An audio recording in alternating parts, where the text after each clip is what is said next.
Hello, everyone. We are here with another fun-filled day of science, and I am so excited to begin reading this book with you.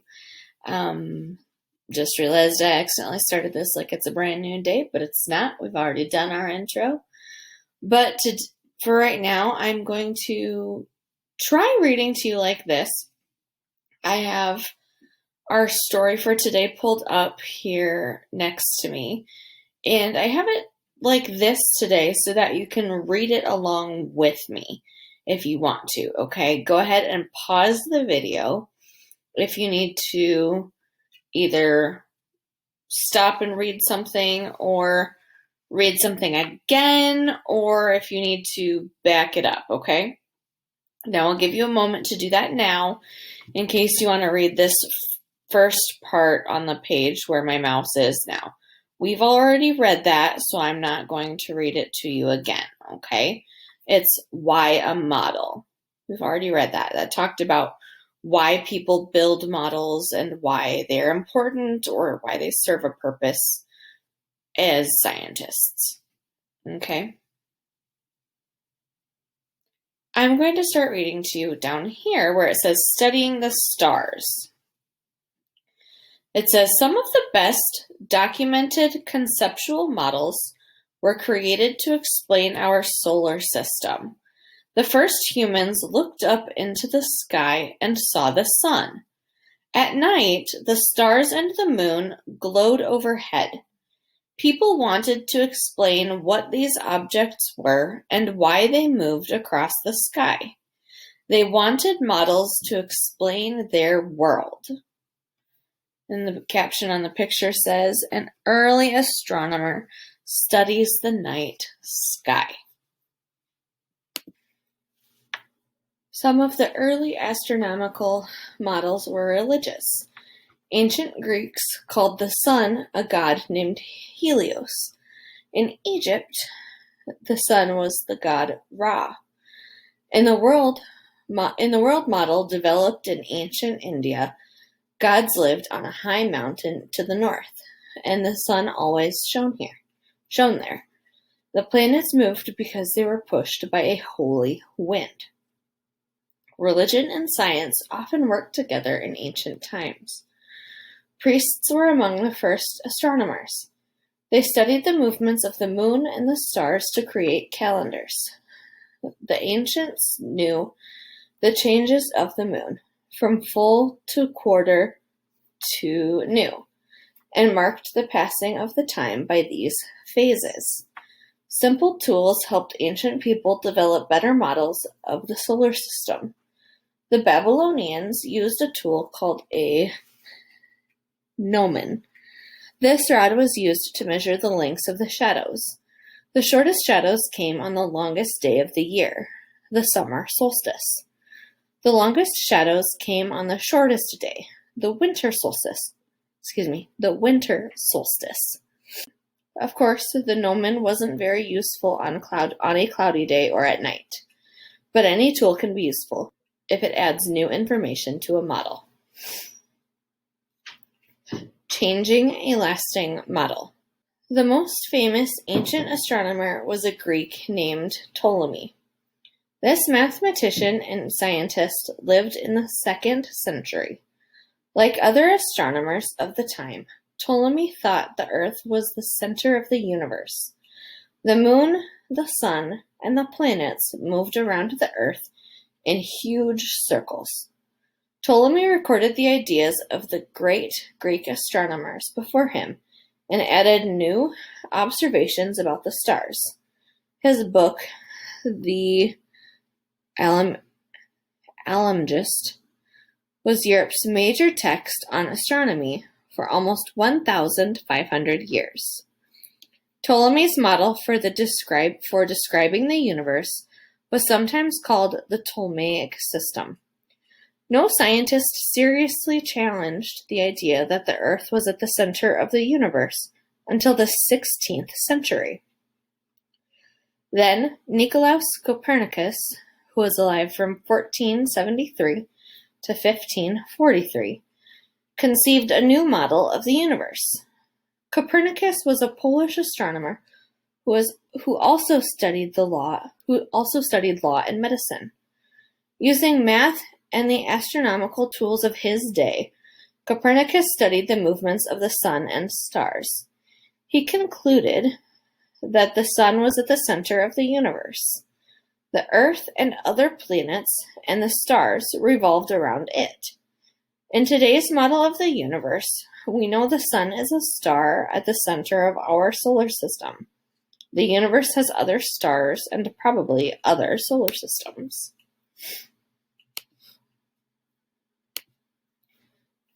So this was the Ptolemaic model of the solar system from the year 100. So here's the Earth at the center and all of the planets coming out. Notice here how the sun is the fourth star. Okay, and here's a portrait drawing model tapestry, I guess actually is what it would be called, tapestry of Ptolemy. That was the word I was looking for. The Copernican model was not accepted at first. It clashed with deeply held beliefs, including religious beliefs.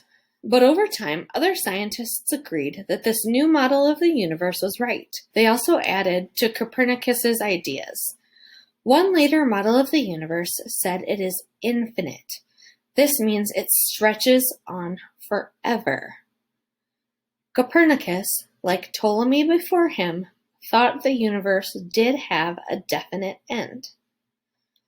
So here is a drawing of Copernicus, and here is his model of the solar system from 1543, with the sun at the center, the Earth, the moon orbiting it, out here, third ring from the sun. Okay. New models of the universe. Today, the Ptolemaic model of the universe is just a memory. The Copernican model is totally accepted, but that doesn't mean astronomers stop posing new models. Cosmology is the study of the origin and development of the universe. In this field, scientists still have many different models they are exploring. These models are all conceptual, and they share some assumptions. One of these is that all scientific laws that apply on Earth are true everywhere. Another is that the universe is homogeneous, or the whole universe is made of the same basic substances throughout. Some of the models based on these ideas overlap. But astronomers don't agree that any one model is more accurate than another. Here are a few of these models of cosmology. First, we have the open universe model. In that model, the universe is constantly expanding. Galaxies, stars, and planets spread out evenly in all directions. This model suggests the universe will expand forever. Okay, and here in a closed universe model. This model also says the universe is expanding, but at some point, the model suggests the force of gravity will make the universe collapse. Balanced universe model. In this model, the forces of gravity and expansion cancel each other out. At some point, the universe will stop expanding. So, first one goes on forever. Second one goes on until it can't anymore, and then it collapses. Third one, it goes on and then just stops and stays. Fourth one, oscillating universe model. The universe will collapse, then form another universe. This process is repeated over and over during countless billions of years. So it will, like a plant or a machine or anything else we have, it will build, live, exist, break down, and die. A new one will form, live, go on, break down, and die. Form, live, go on, break down, and die. Does that make sense? Steady state universe model. The universe has no beginning and no end. Some galaxies die and are replaced by new ones, so the universe always seems constant. Okay? So it's kind of like whichever piece breaks, so instead of the whole system breaking, only little pieces break and then we replace them. So kind of like a car. Okay? Instead of the car getting in an accident and breaking, like this closed universe model suggests, where you are using the car and it goes and goes and goes and goes and goes and then maybe hits a wall and breaks or blows up. In this steady state model, you're just kind of trucking down the highway doing your thing. And if one little thing breaks, you fix that one little thing. Oh, you blew a tire, so you need a new tire. Oh, you need more gas, you get new gas. Oh, radio went out, you fix the radio. Oh, better fix the air conditioner. That makes sense? You fix what needs to be fixed, you replace it. Things continue. Okay? And last page. Support for a model. Scientists rely on observation to help prove or disprove. Sorry, I'm trying to zoom. Scientists rely on observation to help prove or disprove their models. In 1610, the Italian scientist Galileo Galilei, who was alive from 1546 to 1642, used a telescope to observe the planets Jupiter and Venus. Galileo had built the scope himself, improving on the design of an existing telescope. With this telescope, Galileo discovered 4 moons circling Jupiter. He believed the Earth's moon probably circled Earth in the same way, just as Copernicus had said it did. He also saw that Venus had phases, just as the moon did. It could be seen in full, in quarter, and as a crescent. To Galileo, this observation proved that Venus and the other planets did revolve around the sun, as Copernicus had suggested. Today, scientists use incredibly powerful telescopes to test new theories about the universe.